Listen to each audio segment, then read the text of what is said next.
Airport high-speed line. Action News reporter Dan Quaya has the full story tonight.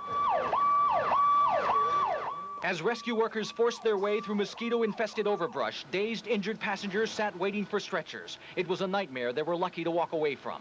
All at once, the conductor howled out and said, "Hold on," but before he finished talking, it was this big impact. It happened so fast, no warning at all. It happened so fast, like a bomb, boom. Everybody was scared, The SEPTA high-speed train, number 9148, was making its 5 o'clock run from the airport to Center City. SEPTA officials say the train had a clear signal to proceed when suddenly that signal changed and the conductor noticed a hopper car loaded with coal rolling right towards him. Proceeded to reverse the train. The conductor on the train notified the people to brace themselves, and the train was struck by this hopper car. As it turns out, the hopper car, which belongs to Conrail, was parked on a service siding, or what is essentially a shoulder lane for trains. This one happened to sit on a slope. SEPTA officials say somehow the car got loose and began rolling along a downhill grade and into the path of the high-speed train. Out of 44 passengers, 20 were injured and were taken to 4 area hospitals where most were treated and released.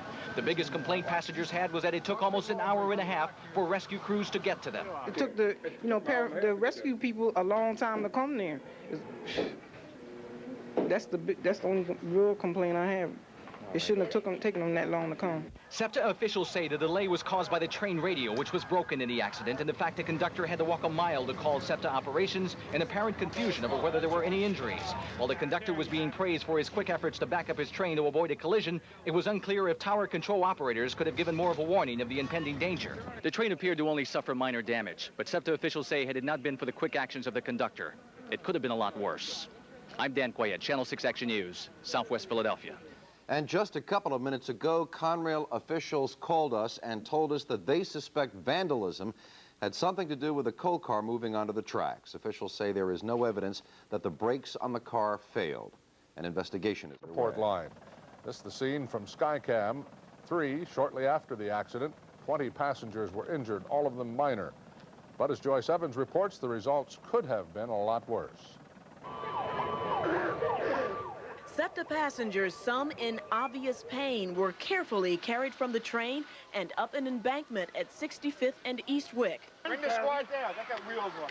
Paramedics treated several minor injuries on the scene before rushing about 20 passengers and 2 SEPTA employees to 5 local hospitals. Frank and Margaret Wood were treated for bumps and bruises at Misericordia. Well, it happened so fast, I really don't know. Do you? No, it slowed down. And then I guess when they felt there was going to be an impact, if they didn't do something, the engineer put the train in reverse.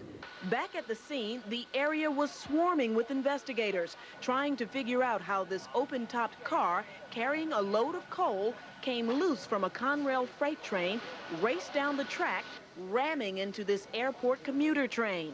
The signals indicated that he had permission to proceed towards Center City. En route, his signals changed, which indicated that there was a track occupied.